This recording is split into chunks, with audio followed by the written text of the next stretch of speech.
बच्चे बढ़ रहे हैं तो ये सुना है। और चाहे गवर्नमेंट एनआईटी को भी उठा लिया, आईआईटी अगर मैं छोड़ दूं, नया आईआईटी को भी आप ले लीजिए, तो ज्यादा रिसर्च का फैसिलिटी नहीं होता। पुराने आईआईटी में अच्छा है, लेकिन उसमें भी सब कुछ नहीं मिलता आपको, तो रिसर्च का फैसिलिटी आपको नहीं मिलेगा। फिर उसके बाद के लिए मैं, लेकिन जो रिसर्च इंफ्रास्ट्रक्चर है ना, बहुत सारा कॉलेज में नहीं है, बहुत सारे आईआईटीज में भी नहीं है सर, सब कुछ नहीं है अवेलेबल। नहीं आईआईटी में तो बिल्कुल नहीं है, बहुत सारी चीज नहीं है, एनआईटीज में भी नहीं है। लेकिन कॉलेज में कुछ में तो ये प्रॉब्लम होता है सैलरी में, वो स्टाइपेंड बढ़ा दे रहे हैं कि अट्रैक्ट करने के लिए। आप इस चीज से समझ सकते, इसका मतलब है कि बच्चे एडमिशन नहीं ले रहे हैं, क्योंकि मैंने खुद देखा है एडमिशन अभी बहुत कम हो गया पीएचडी में। तो ये आने वाला डाटा ये कम हो सकता है, तो सही में बहुत चैलेंजिंग है। और मैंने अभी तक मैं जहां तक देख रहा हूं कि पीएचडी के बाद जॉब लेने में दिक्कत है। वो अगर आपको नहीं मिल रहा है तो मतलब आपको अच्छा जॉब नहीं मिल रहा है पीएचडी के बाद, तो वो एक बहुत बड़ा प्रॉब्लम है। पीएचडी में अगर ये अच्छा जॉब नहीं मिलता है तो ये बहुत बड़ा प्रॉब्लम है। तो और कुछ बच्चे अगर छोड़ के चले गए, और क्योंकि बीच में तैयारी करते रहते हैं, क्योंकि मैंने बोला बहुत टाइम मिलता है तो छोड़ के चले जाते हैं, तो और आपको पीएचडी के बाद अच्छा जॉब नहीं मिलता, तो आप कंपेयर करने लगेगा, वो तो पीएचडी में चला गया, तो ये भी एक फ्रस्ट्रेशन होगा। इसका वो प्रॉब्लम, क्योंकि जहां तक डेटा बताता है 99% से 71% तक बच्चे छोड़ देते हैं पीएचडी। मतलब 100 बच्चे एडमिशन लिए हैं तो चांस है कि 9 बच्चे तो छोड़ेंगे, तो आपको बहुत लंबा टाइम लगता है, लेंदी ड्यूरेशन होता है यहाँ पे काम करने में, आपको बहुत ज्यादा टाइम लगेगा। यहाँ पे मिनिमम बच्चे जो होते हैं 6 साल, 6.5 साल, 7 साल में निकालते, तो 8 ईयर्स बहुत लंबा टाइम होता है। तो इसका बहुत सारा रीजन हो सकता है। अगर आपने पीएचडी कंप्लीट भी कर लिया ना, तो आपको डिग्री देने में बहुत टाइम लगा देंगे। तो बहुत सारा प्रॉब्लम होता है कि 98% स्टूडेंट इंडिया में, मुझे जैसा लगता है, जिनको जिंदगी में कुछ नहीं हुआ, वो पीएचडी ज्वाइन करते हैं। तो पैसा के लिए पीएचडी ज्वाइन करते हैं, क्योंकि पीएचडी में पैसा मिलता है। तो जॉब नहीं लगा, कुछ नहीं हुआ लाइफ में, तो चलो पीएचडी ज्वाइन कर लेते हैं। दूसरा वो होते हैं जो अनसेटिस्फाइड होते हैं जॉब से। जॉब सेटिस्फाइड होने का मतलब कहीं पे जॉब कर रहे हैं तो उनको अच्छी सैलरी नहीं मिल रही है, तो अच्छा सैलरी नहीं मिल रही है, चाहे वर्क कल्चर वहाँ का अच्छा नहीं है, मतलब किसी न किसी कारण से सेटिस्फाई नहीं है अपने जॉब से, वो पीएचडी में आ जाते हैं। तीसरा उस टाइप का होते हैं जो जॉब में प्रमोशन चाहिए उनको, तो वो पीएचडी में आकर ज्वाइन कर लेते हैं। फिर कुछ ऐसे भी होते हैं, मैंने यहाँ पे बहुत बच्चे पीएचडी कर रहे हैं, तो उनके लिए ये रीजन है कि वो अपने नाम के आगे डॉक्टर लगाना चाहते हैं, तो वैसे बच्चे पीएचडी में ज्वाइन करते हैं।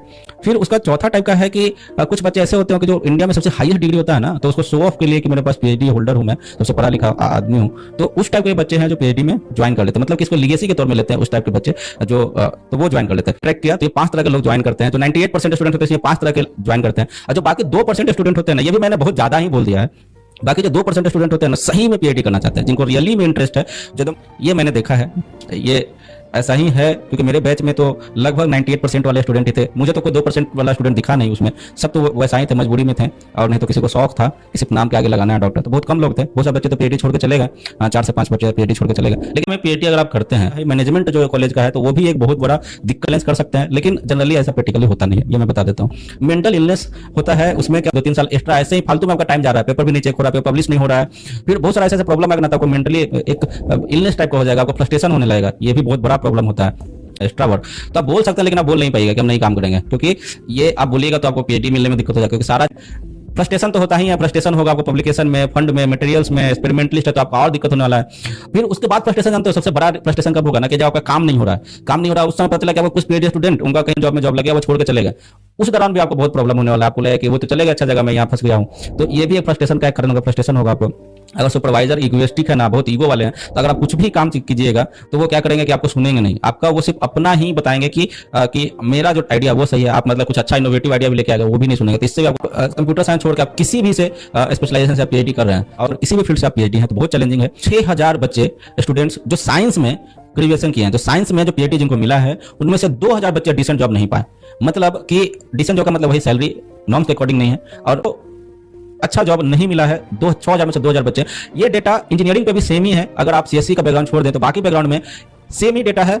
मतलब कि 8000 में से 4000 बच्चे को अच्छा जॉब नहीं मिल रहा है, मतलब एडिक्वेट जॉब नहीं मिल रहा है, तो वो पोस्टडॉक के लिए बाहर चलेगा। इंडिया में तो नहीं मिल रहा है। पीएचडी नेट एम्प्लॉयमेंट की तरफ पीएचडी होल्डर जल्दी नहीं जाना चाहते, क्योंकि वो बहुत लाइफ में पढ़ लिए हैं, अब उनके कुछ अच्छा जॉब जहाँ पे थोड़ा उनको वैल्यू मिले वैसा जॉब खोजते हैं, तो मिलता नहीं। तो ये तो सिनेरियो है, क्योंकि बहुत बोलूंगा कि कहीं कहीं बहुत सैलरी नेगोशिएट कर देंगे, सैलरी को मर्ज कर देंगे, फिर प्रमोशन में आपको मतलब मेंटली टॉर्चर होगा, प्रमोशन में दिक्कत करेंगे। ये एक प्रॉब्लम तो है। अगर आप प्राइवेट कॉलेज में भी ज्वाइन करते हैं, अच्छा कॉलेज में नहीं, जो बहुत फेमस नहीं है, जो एनआरएफ में जाते देखिएगा, एनआरएफ अंदर में ही ज्वाइन कीजिएगा, जो 100 के अंदर है, तो वहाँ पे सैलरी नॉर्म्स के अकॉर्डिंग देते हैं, वहाँ पे सैलरी में बहुत नेगोशिएट करते हैं, और बहुत सारा प्रॉब्लम होता है, स्टेबिलिटी भी नहीं रहेगा। तो ये सब थोड़ा प्रॉब्लम तो होता है यूनिवर्सिटी में, लेकिन ज्यादा एज के बाद नहीं करना चाहिए, वो भी एक फैक्टर होता है, उसमें प्रॉब्लम होता है। मैं इस सारा चीज के बाद मैं तो यही कंक्लूड करूंगा कि पीएचडी ना सोच समझ के कीजिए।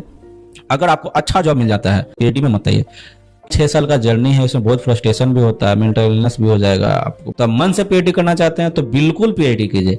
अगर नहीं करना चाहते हैं, सिर्फ पैसा के लिए है, तो उससे पहले आप फाइंड कीजिए जॉब। अगर अच्छा जॉब मिल जाता है तो पीएचडी में मत जाइए, नहीं होगा। लेकिन अगर आप नहीं है, आपको मन नहीं है पीएचडी करने से, पैसा के लिए आ रहे हैं, तो पहले जॉब सर्च कर लीजिए, 2 साल जॉब में दे दीजिए टाइम, नहीं होता है तो फिर पीएचडी में आ जाइए। पीएचडी का एज भी फैक्टर होता है। खत्म, bye bye, tata, goodbye, गया।